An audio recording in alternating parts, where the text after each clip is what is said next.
मौलाना तहसीन जिलानी साहब के बयानात सुनने के लिए तहसीन जिलानी ऑफिशियल को सब्सक्राइब करें। मिशकात शरीफ की हदीस पाक है। हज़रत अबू हुरैरा रज़ियल्लाहु ताला अन्हु एक मरतबा रो रहे थे। सरकार का उधर से गुज़र हुआ। सरकार ने पूछा, अबू हुरैरा क्यों रोते हो? अबू हुरैरा बोले कि सरकार, मैंने आपका कलमा पढ़ा है, मैं आप पर ईमान लाया हूँ, आपका दीवाना हूँ। मेरी माँ ईमान नहीं लाई, मेरी माँ अभी काफिर है, मुशरिका है। मैं चाहता हूँ सरकार कि मैं जन्नत में जाऊँ तो मेरी माँ भी जन्नत में जाए। ये मैं देख नहीं पाऊँगा कि मैं जन्नत में जाऊँ और मेरी माँ जहन्नम में जाए। सरकार, ये मुझसे गवारा नहीं होगा, इसलिए रो रहा हूँ। हुजूर मेरी माँ के लिए दुआ कर दें कि मेरी माँ ईमान ले आए। अभी अबू हुरैरा ने इतना ही कहा था और सरकार की दुआओं का असर देखो। जिसके लिए भी दुआ सरकार ने की, उसकी दुआ फ़ौरन कबूल हो जाती है, उसके हक़ में फ़ौरन दुआ कबूल हो जाती है। सरकार ने किस किस के लिए दुआ की, न जाने कितने लोगों के लिए सरकार ने दुआ की। जो भी आता था सरकार से दुआ कर पाता था, सरकार दुआ करते तो फ़ौरन कबूल हो जाती थी। अबू हुरैरा बोले कि सरकार, मेरी माँ के लिए दुआ कीजिए कि वो ईमान ले आए। हुजूर ने फरमाया, बस इतनी सी बात। हुजूर ने अपने हाथों को उठाया, अबू हुरैरा फ़ौरन दौड़ लगा देते हैं। जब वापस आते हैं तो सहाबा पूछते हैं, अबू हुरैरा, जब सरकार दुआ कर रहे थे तो तुम दौड़े क्यों, तुम भाग क्यों गए? मैं देखना चाहता था कि सरकार की दुआ पहले अल्लाह की बारगाह में पहुंचेगी या मैं घर तक पहले पहुंच जाऊंगा। तो साहबा ने अर्ज़ किया, फिर क्या देखा? कब मैंने ये देखा कि सरकार की दुआ अल्लाह की बारगाह में पहले पहुंच गई। मैं जब घर पे पहुंचा, मैंने दरवाज़ा खटखटाया तो अंदर से आवाज़ आई, कौन? मैंने कहा, अम्मी मैं हूँ, मैं अबू हुरैरा। तो मेरी माँ ने कहा, बेटे मैं अभी गुस्ल कर रही हूँ, अभी नहा रही हूँ, थोड़ी देर के बाद अभी दरवाज़ा खोलती हूँ।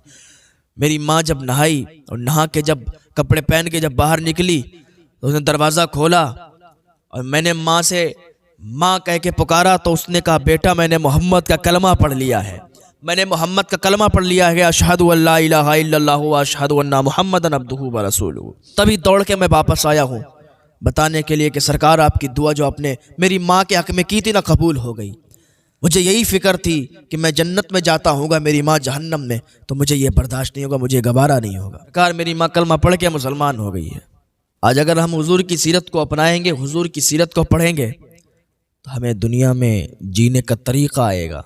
हम अगर सरकार की सीरत को पढ़ेंगे तो लोगों से बात करने का हमें पता चलेगा कि किस तरीके से लोगों से बात की जाती है। अपने अखलाक के बारे में पता चलेगा कि अपना अखलाक कैसा रखना चाहिए।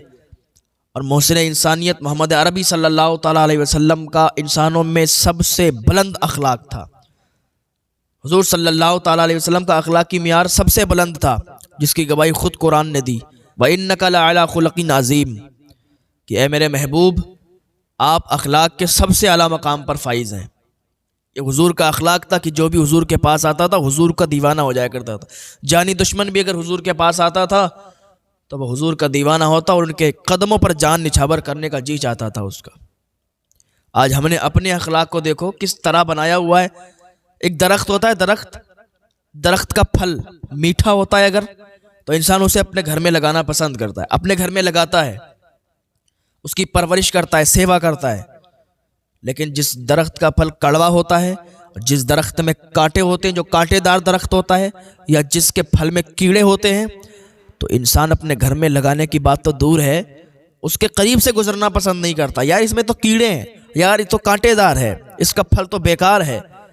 हाँ, उसके पड़ोस से गुजरना। इसी तरीके से इंसान की मिसाल है, इसी तरीके से इंसान है। अगर उसका अखलाकी मियार अच्छा है, अगर इंसान अखलाक में अच्छा है, अगर उसका अखलाक अच्छा है, तो दुनिया उसे पसंद करेगी। हर आदमी उसके पास बैठेगा, उससे बात करेगा, उसे दोस्ती करने की कोशिश करेगा। लेकिन जिसका अखलाकी मियार अच्छा नहीं है, जिसका अखलाक अच्छा नहीं है, जिसका रवैया अच्छा नहीं है, चाल चलन अच्छा नहीं है, तरीका अच्छा नहीं है, लोगों से बात नहीं कर पाता, तो उससे बोलने की बात तो दूर है, लोग उसके पास बैठना पसंद नहीं करते। जिसका अखलाक अच्छा नहीं होता है, तो अपना अखलाक अच्छा करें और अपनी ज़बान से जब भी कोई बात करें ना, तो मीठे अल्फाज बोलें, मीठी बोल, ताकि दूसरा जब सुने तो आपके बोलों से, आपके लफ्ज़ों से उसे प्यार हो जाए कि यार कितना अच्छा बंदा है कि जब भी बोलता है तो मीठे बोल बोलता है। जो भी आपको सुने वो आपका दीवाना हो जाए, आपका फ़ैन हो जाए। ऐसी बात करें, ऐसे कड़वी कड़वी बातें ना करें कि लोग आपके पास बैठना भी पसंद ना करें। यार जब भी बोलता है उल्टा ही बोलता है, जब भी बोलता है कड़वा ही बोलता है, इसके पास बैठना पसंद नहीं करते। तो इससे क्या बोलें, इसका तो अखलाक ही अच्छा नहीं है। تو انسان کو اپنا اخلاق بنا کے رکھنا چاہیے، اپنا اخلاق اچھا رکھنا چاہیے۔ مولانا تحسین جیلانی صاحب کے بیانات سننے کے لیے تحسین جیلانی آفیشیل کو سبسکرائب کریں۔